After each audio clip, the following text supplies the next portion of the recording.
नहमदुहु व नसल्ली अला रसूलिहिल करीम अम्मा बअद फ़अऊज़ु बिल्लाहि मिनश शैतानिर रजीम बिस्मिल्लाहिर रहमानिर रहीम।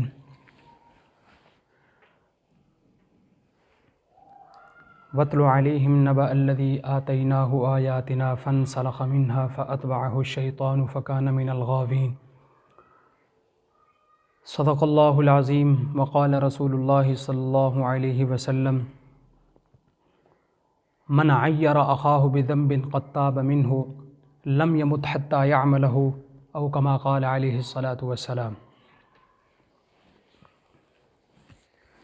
मुअज़्ज़ज़ सामिईन, आप सल्लल्लाहु अलैहि वसल्लम ने इरशाद फरमाया कि जिस शख्स ने अपने किसी मुसलमान भाई को उस गुनाह पर आर दिलाई, उस गुनाह का ताना दिया जिस गुनाह से वो तौबा कर चुका है, तो ये आदमी ताना देने वाला उस वक़्त तक नहीं मरेगा जब तक ख़ुद उस गुनाह को न कर ले।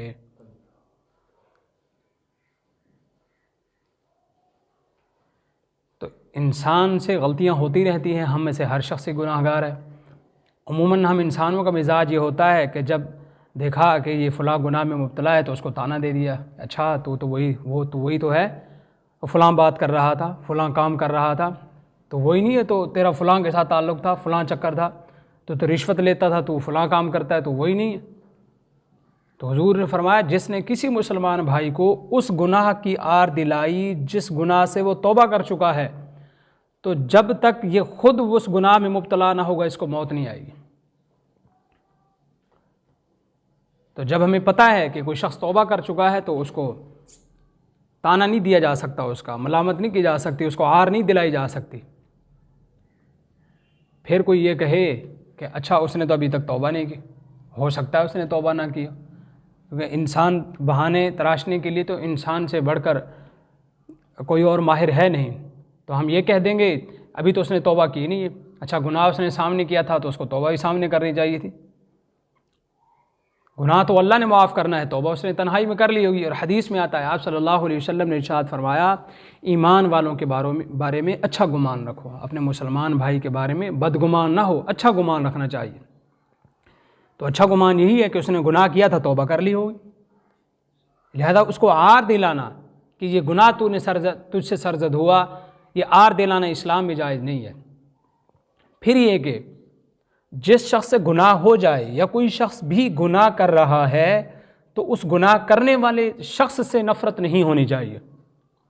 गुनाह से ज़रूर नफ़रत हो, वो कोई भी गलत काम कर रहा है उससे नफ़रत उस काम से रखी जा सकती है, लेकिन उस काम को करने वाले से, कुफ्र से नफ़रत होनी चाहिए, काफिर से नफ़रत नहीं।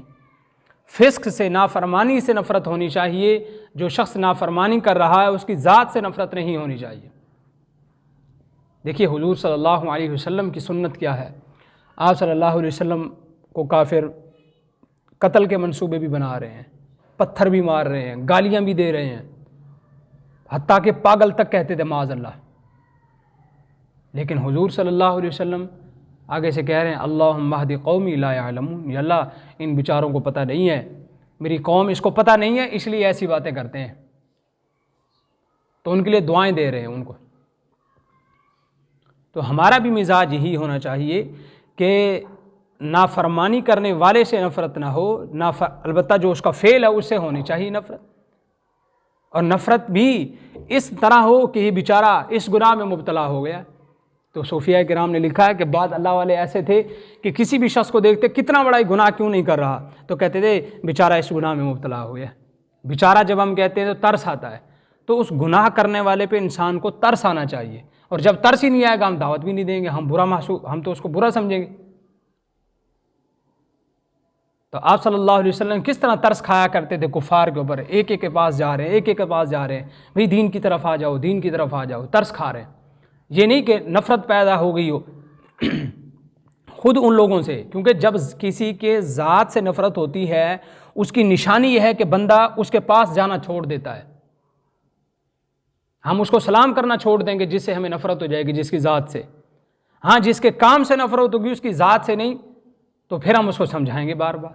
इंसान अपने बच्चों को कैसे समझाता है, बेटा है बेटी है वो नाफरमान है, नमाजें नहीं पढ़ते या कोई भी काम करते हैं, तो हम बार बार उनको समझाते हैं। गुस्सा भी हो रहा है, वालिद भी गुस्सा हो रहे हैं, वालदा भी गुस्सा हो रही है, लेकिन मोहब्बत फिर भी वैसे ही है।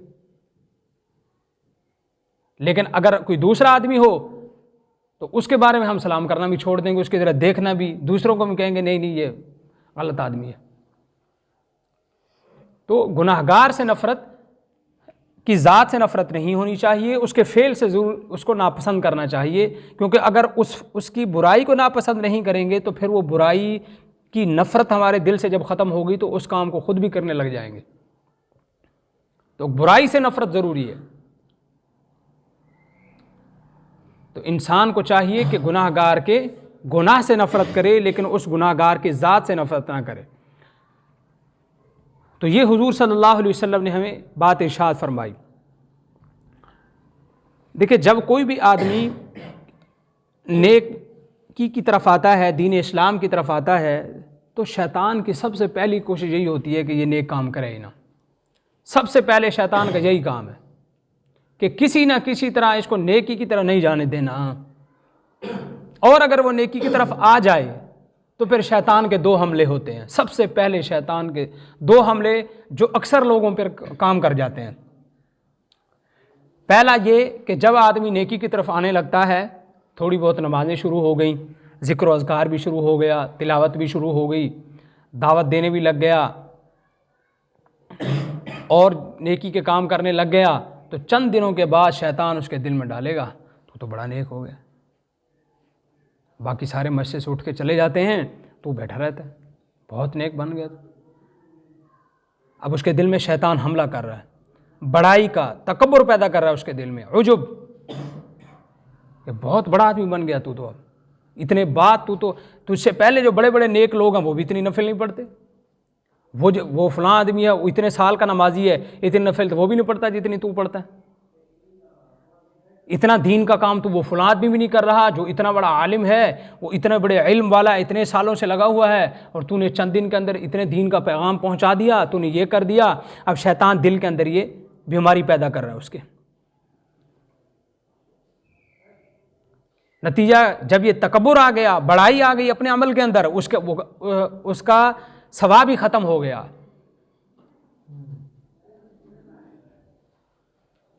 पीर अब्दुल कादिर जिलानी रहमतुल्लाह अलैह के बारे में शेख अब्दुल वहाब शाहरानी रहमतुल्लाह अलैह लिखते हैं, एक मरतबा तहज्जुद पढ़ रहे थे,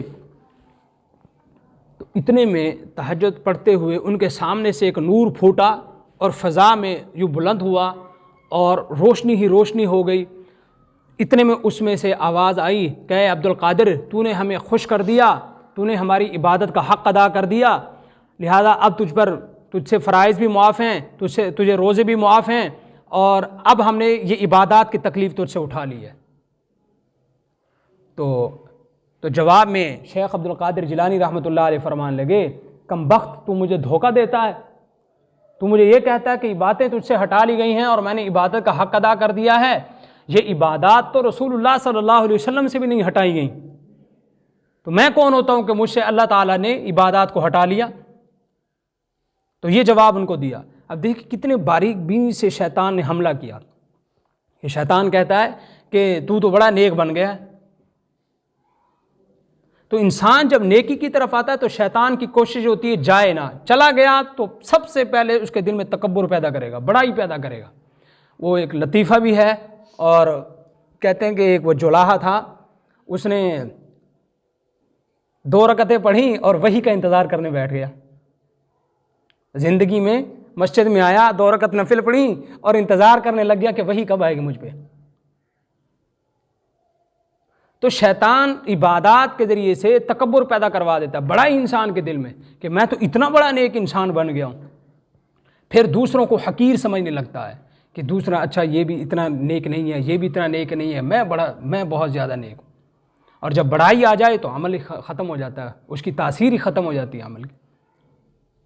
तो इंसान के दिल में बड़ाई पैदा नहीं होनी चाहिए,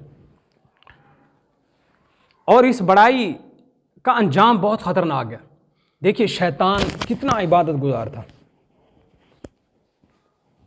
कितना इबादत गुजार था, तो लेकिन यही बड़ाई थी जिसने शैतान को डबो दिया।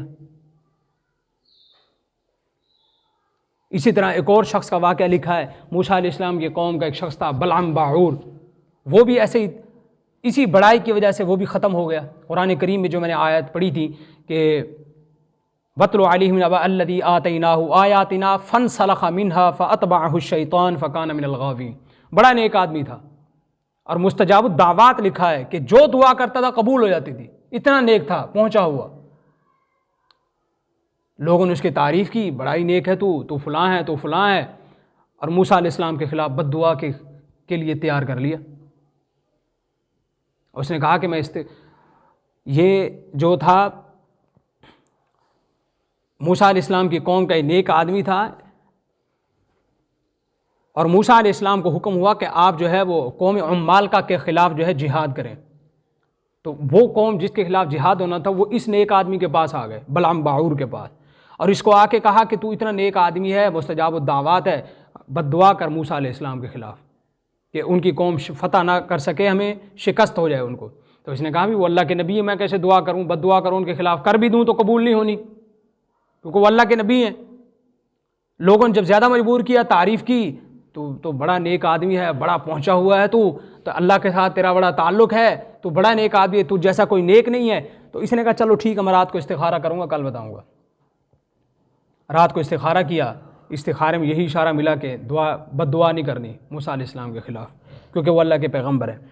अगले दिन लोग फिर आ गए, इसने उनको बात बता दी, इसने कहा नहीं भाई इस्तिखारे मुझे मना कर दिया गया है। वो लोग वापस चले गए। एक दिन के बाद वो फिर आ गए, उन्होंने कहा कि बद्दुआ कर दो, हम तुम्हें पैसे भी देते हैं, रिश्वत भी दी, पैसा माल भी दिया, हम ये देंगे। तो अब उसने कहा कि चलो मैं दोबारा इस्तिखारा करूँगा। दोबारा इस्तिखारा किया तो कोई जवाब ना आया। अगले दिन वो कौम के लोग फिर आ गए। जब दोबारा फिर आए तो इसने उनको कहा कि अब इस्तिखारे मुझे कुछ नज़र नहीं आया, लिहाजा मैं बद्दुआ नहीं करूँगा। उन्होंने कहा कि अगर अल्लाह ने तुझे रोकना होता तो पहली मरतबा रोक दिया था, अब नहीं रोक सकते थे अल्लाह ताला, लिहाजा इसका मतलब ये कि अब आप बद्दुआ करें। अब चूँकि लालच भी आ गया था, उनकी तारीफ़ें भी खूब आ गई थी, लोगों ने कहा तू जैसा तो आलिम कोई ज़मीन पर नहीं है, तू तो बड़े इल्म वाला है वगैरह वगैरह। अब बद्दुआ करवाई मूसा अलैहिस्सलाम के ख़िलाफ़, वो बद्दुआ क्या कबूल होनी थी, खुद गुमराह हो गया। कुरान करीम अल्लाह फरमाते हैं कि वत्लु अलैहिम नबअ अल्लज़ी आतैनाहु आयातिना फनसलख़ मिन्हा फ़अतबअहु शैतान, शैतान उसके पीछे लग गया, फ़कान मिनल गावीन, और वो बलअम बाऊर जो इतना पहुँचा हुआ था कि हाथ उठा देता था दुआ कबूल हो जाती थी, अल्लाह ने फरमाया हमने उसको गुमराह कर दिया। तो जब आदमी नेक बनने लगता है तो शैतान की कोशिश होती है कि उसके दिल में बड़ाई पैदा कर दे, तकब्बुर, उजुब पैदा कर दे। तो इसका इलाज लिखा है उलमाए किराम ने कि जब आदमी के दिल में तकब्बुर आए तो आदमी फ़ौरन ये कहे कि या अल्लाह यह आपकी मेहरबानी है, क्योंकि बड़ाई तभी आती है आदमी के दिल में जब आदमी अपने आप को बड़ा समझता है, मैं तो बड़ा नेक हो गया। तो आदमी एक तो जहन के अंदर ये ख्यालात लाए कि मैं शैतान से ज़्यादा नेक नहीं हूँ, शैतान जितना नेक था वो मुझसे कहीं ज़्यादा था, ज़मीन और आसमान का कोई चप्पा ऐसा नहीं था जहाँ उसने इबादत न की हो। मैं बलअम बाऊर से ज़्यादा नेक नहीं हूँ, मैं फ़लाँ, और अल्लाह ताला ने बड़े बड़ों की जो है वो टांगें तोड़ दी, मंजिल मकसूद पर नहीं पहुँचाया। शैतान जैसा शख्स गुमराह हो गया तकब्बुर और उजुब की वजह से। तो हम अपने जहन में बात बिठाएं, उस वक़्त ये ख्याल लाएं कि अगर ये तकब्बुर पैदा हो रहा है तो मेरा भी वही अंजाम होगा जो शैतान का हुआ, मेरी सारी इबादतें अल्लाह ताला ज़ाय फरमा देंगे। और दूसरी ये बात कि इंसान शुक्र अदा करे अल्लाह ताला का।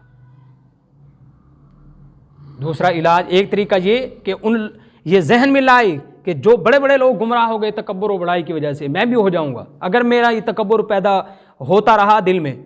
और दूसरा इलाज इसका ये है कि अल्लाह का शुक्र अदा करे। क्यों? इसलिए कि जब शुक्र अदा करेगा, या अल्लाह ये मैंने जो नेक काम किया है, मैंने जो नमाज़ें पढ़ी हैं, नफिल पढ़े हैं, कुरान की तिलावत की है, मैं बच्चों को कुरान पढ़ाता हूँ, मैं अल्लाह आपने मुझे आलिम बना दिया, मैं लोगों में वाज़ करता हूँ, लोगों को नसीहत की बात कह देता हूँ, इसमें मेरा कोई कमाल नहीं है, सिर्फ आपका फ़ज़ल है, ये आपकी मेहरबानी है। तो तकब्बुर आया ही नहीं, क्योंकि बंदा तो अपने आप को छोटा ज़ाहिर कर रहा है अल्लाह के सामने, या अल्लाह मेरा कोई कमाल नहीं, सारी तेरी मेहरबानी है। तो तकब्बुर ही ज़ाहिल हो गया। तो अल्लाह का शुक्र अदा करे कि अल्लाह तेरी मेहरबानी, तेरे फजल से सब कुछ हुआ। और दूसरा काम जो शैतान पैदा करता है किसी भी नेक आदमी के दिल में उसके अमल ज़ाय कराने के लिए, वो ये कि तवाज़ो, ऐसी तवाज़ो पैदा करवाएगा जिसमें अल्लाह की तौहीन होगी। मसलन सूफिया कराम ने लिखा है, कोई आदमी ये कहे नमाज़ पढ़ने के बाद, बस जी हम क्या नमाज़ें पढ़ते हैं, हम तो ठूंगे मार के आ जाते हैं, ये अल्लाह की तौहीन है। इसलिए कि हम अपनी मर्ज़ी से मस्जिद में नहीं आते, अल्लाह की तौफीक से आते हैं। और जब अल्लाह हमें मस्जिद में लेके आते हैं, उसकी तौफीक से हम नमाज़ पढ़ते हैं, और हम ये कहते हैं बस जी क्या नमाज़ पढ़ी है, ये अल्लाह ने क्या तौफीक दी जो ठूंगे मार के वापस आ गए। तो आजिज़ी ऐसी होनी चाहिए जिसमें तौहीन का उन्सुर ना हो, अल्लाह की तौहीन लाज़िम ना आए। इंसान यूँ कहे कि या अल्लाह आपके फजल करम से मस्जिद में मैं आ गया, आपकी बड़ी मेहरबानी हुई, आपने मुझे तौफीक दी, मैं आपका शुक्र अदा करता हूँ, लेकिन या अल्लाह मेरी नमाज में कोताहियाँ बड़ी हैं, कमज़ोरियाँ बड़ी हैं, या अल्लाह आप इन कमज़ोरियों को दूर फरमा दीजिए, और जो कमज़ोरियाँ मुझसे हुई उन पर मुझे मुआफ़ फरमा दीजिए। इसलिए हज़रत अबू बकर सिद्दीक़ रज़ी अल्लाह तआला अन्हु फरमाया करते थे, कोई बंदा नेकी का काम करने के बाद 2 जुमले कह ले, अल्हम्दुलिल्लाह अस्तग़फिरुल्लाह, तो शैतान की कमर टूट जाती है। और शैतान खुद ये कहता है कि इस बंदे ने मेरी कमर तोड़ दी। इसलिए कि 2 तरह से मैं वार करता हूँ, एक इस तरह से कि तक बड़ाई पैदा कर देता हूँ दिल में, वाह जी वाह, तूने तहज्जुद की 50 रकतें पढ़ दी, तूने तो कुरान का 1 सिपारा पढ़ दिया, तूने तो ये काम कर दिया। अब इस बंदे ने जब ये कहा अल्हम्दुलिल्लाह कि अल्लाह तेरा शुक्र है, तूने 2 रकत पढ़ने की तौफीक दी, 4 की दी, कुरान का 1 सिपारा पढ़वा दिया, तूने दीन की बात कहने की तौफीक अता फरमाई, तो जब आदमी अल्लाह को बड़ा समझता है तो अपनी बड़ाई ख़त्म हो गई। अल्हम्दुलिल्लाह के ज़रिए बड़ाई ख़त्म कर दी अपनी, अल्लाह को बड़ा कहा। और जब ये कहा अस्तग़फिरुल्लाह, तो कहा या अल्लाह आपकी मेहरबानी है, मस्जिद में आप ले आए, मैंने 2 रकत नमाज़ पढ़ ली, लेकिन इसमें कोताहियाँ बड़ी हैं, तो या अल्लाह मुझे मुआफ़ फरमा दीजिए। तो अब वो तौहीन भी ख़त्म हो गई जो शैतान पैदा करवाता है। और देखिए आपने बहुत से लोगों को देखा होगा, हमने भी देखा कि कुछ लोग ऐसे होते हैं जो दीन के साथ जुड़ते हैं तो हर वक्त मस्जिद में रहते हैं, और फिर उनके साथ उन पर ऐसा वक्त आता है कि वो फ़र्ज़ भी नहीं पढ़ते। उसकी वजह क्या होती है? वजह उसकी होती है शैतान, अब वो नेक बना, आहिस्ता आहिस्ता मस्जिद की तरफ आया, शैतान ने उसको कहना शुरू कर दिया तेरी नमाज़ों का क्या फ़ायदा है, तेरी नमाज़ों का फ़ायदा तो कुछ है नहीं, तो नमाज़ें तो सही तरह पढ़ता नहीं है, लिहाजा तो रहने दे, ऐसी नमाज़ पढ़ने का कोई फ़ायदा ही नहीं है। अमूमन हम यही बात कह देते हैं, बस यार इसका तो कोई फ़ायदा ही नहीं है, ऐसी नमाज का क्या फ़ायदा, ऐसे रोज़े का क्या फ़ायदा। अब बंदा नाउमीदी की तरफ चला गया, इबादत तो की, शैतान ने नाउमीदी साथ पैदा कर दी। अब उस नाउमीदी का नतीजा ये हुआ मस्जिद ही नहीं आता, बस जी ये भी कोई नमाज है। तो ये तौहीन चूँकि हुई थी, और इस तौहीन ने नाउमीदी पैदा कर दी दिल में, ऐसी नमाज़ पढ़ने का क्या फ़ायदा, ज़रूरत ही नहीं बस। अब वो अच्छा भला बहुत से लोग हम गश्त पे जाते हैं, यहाँ भी कुछ साथियों ने मुझे बताया कि फ़लाँ भी बहुत 5 टाइम की नमाज़ पढ़ता था, ज़िक्र और अज़कार में मशगूल रहता था, मस्जिद की तरफ मुँह भी नहीं है। अब शैतान ये चीज़ें पैदा करता है। तो सहाबाए किराम इसलिए फरमाया करते थे लौलल्लाहु महतदैना वला तसद्दक़ना वला सल्लैना, अगर अल्लाह की तौफीक न होती हम कभी हिदायत याफ्ता ना होते, ना नमाज़ें पढ़ते, ना सदका करते। इतने बड़े वली होकर जो हर बात अल्लाह ताला का शुक्र अदा करते हैं, अल्लाह तेरी मेहरबानी कलमा पढ़ लिया, वरना और काफिर हुजूर के ज़माने में मारे गए, मुनाफिक मारे गए, हुजूर के हाथों कत्ल हुए, दूसरे सहाबा के हाथों कत्ल हुए। ये तो आपकी तौफीक है कि आपने हमें बचा लिया। इस वक्त कितने काफिर हुए ज़मीन पे मौजूद हैं, अल्लाह ने हमें मुसलमान पैदा किया। कितने मुसलमान बेनमाजी हैं, अल्लाह ताला ने हमें जो है वो 5 वक्त का नमाजी बनाया है, अल्लाह ने मस्जिद में लेके आते हैं। तो हम एक तो ये काम करें कि जब इबादत करें तो दूसरों की तहकीर ना करें, दूसरों को अपने आप से कमतर ना समझें। इसलिए कि हदीस में आता है इन्नमल आमालु बिल ख़वातीम, आमाल का दारो मदार ख़ात्मे के ऊपर है कि ख़ात्मा किस बंदे का कैसा होता है। और कोई पता नहीं जिस बंदे को आज हम हकीर समझ रहे हैं वो हमसे भी आगे चला जाए। हो सकता है आज वो काफिर हो, लेकिन कल वो निकले तो आगे कहीं मर्तबे में चला जाए। आज वो गुनाहगार मुसलमान है, कल उसका मकाम और मर्तबा अल्लाह के यहाँ पता नहीं क्या मकाम और मर्तबा है। इसलिए हकीर किसी को न समझे। बल्कि उसको मरीज़ समझे। जैसे एक डॉक्टर जो है वो कितना बड़ा ही जिस्मानी मरीज़ शख्स हो तो उसे नफ़रत नहीं करता, उसके मर्ज़ से नफ़रत तो करता है, उसकी बीमारी से, लेकिन उसकी ज़ात से नफ़रत नहीं करता, बल्कि ये दिल में सोचता है बेचारा इतना बीमार है, इतने अरसे से बीमार है, तो इसको दवाई मिल जाए, अल्लाह इसको शफा दे दे, तो वो तरस खा रहा है। तो ऐसे ही हमें भी जब गुनाहगार को देखें उसके गुनाह से नफ़रत होनी चाहिए कि बेचारा कितने बड़े गुनाह में मुब्तला है, नमाज़ें नहीं पढ़ता, नाफरमानी करता है, ये गुनाह करता है, वो गुनाह करता है, लेकिन उसकी ज़ात से नफ़रत नहीं होनी चाहिए। उसके लिए दुआएं होनी चाहिए। जैसे हुजूर कुफार के लिए दुआ किया करते थे, हम भी अपने बस्ती के दोस्त, रिश्तेदार, औलाद हैं, बहन भाई, बड़े छोटे, जो भी दीन की तरह नहीं तो सबके लिए दुआएं करें, अपने लिए भी दुआएं करें। और हर इबादत जिसको सर अंजाम दें, शैतान की कोशिश होती है, शैतान यही कहता है कि जब तो अमल तो सही तरह कर नहीं सकता तो क्या ज़रूरत है। बाद लोग दाढ़ी इसलिए कटा देते हैं कि जी क्या करें, बाकी तो एक काम भी सीधा नहीं है, तो दाढ़ी की वजह से बदनामी होती है, ये वो। अब शैतान के दिल में कचू के मार रहा है, लिहाजा तुझे ये एक काम करने की ज़रूरत नहीं है, तो ये भी कटवा दे। जो हमारे इख्तियार में है वो तो हम करें, बाकी अल्लाह ने तौफीक देनी है, अल्लाह का शुक्र अदा करें उस बात पर। जो जो कदम हम उठा रहे हैं नेकी की तरफ, उस पर शुक्र अदा करते चले जाएँ, और दिल में बड़ाई पैदा होगी, हर एक के दिल में होती है कि शैतान कहता है यार भाई तूने तो बड़ा काम कर लिया है, तो फ़ौरन दिल में बात लाएं कि अल्लाह ये आपकी मेहरबानी है। ज़ुबान पर भी लाएं, लोगों में भी कह दें कि भाई मेरा इसमें कोई कमाल नहीं, ये अल्लाह का फजल व करम है कि वो हमसे काम ले रहा है, वरना हमसे बहुत लोग ज़हीन हुस्न में, मालदारी में सबसे बड़े हुए लोग बहुत फिर रहे हैं, बाज़ काफिर हैं, बाज़ मुसलमान हैं। तो लिहाजा अगर हम कोई अच्छा काम कर रहे हैं, इसमें हमारा कोई कमाल नहीं, इसमें हमारी कोई बड़ाई और ख़ूबी नहीं, ये अल्लाह ताला का फजल व करम है कि उसने इस दीन के साथ, इस चीज़ के साथ जोड़ा हुआ है। तो इस कैफियत के साथ इबादत होंगी। दूसरा साथ साथ जो है नाउमीदी नहीं होनी चाहिए, और ये शैतान की कोशिश होती है। अब एक हाफिज़ बच्चा है, अब उसके दिल में शैतान डालेगा तुझसे याद तो कुछ होता नहीं है, तुझे क्या ज़रूरत है पढ़ने की। मैं अपना वाक़या सुनाता हूँ। जब मैं भालपुर में आया तो मेरा पहला साल था या दूसरा साल था पढ़ने का, 2010 की बात है। तो अभी मैं पहले साल में था, तो यही बात मेरे दिल में आई कि भी अमल तो मैं करता नहीं हूँ। तो उस वक्त तो खैर हम बालिग भी नहीं थे।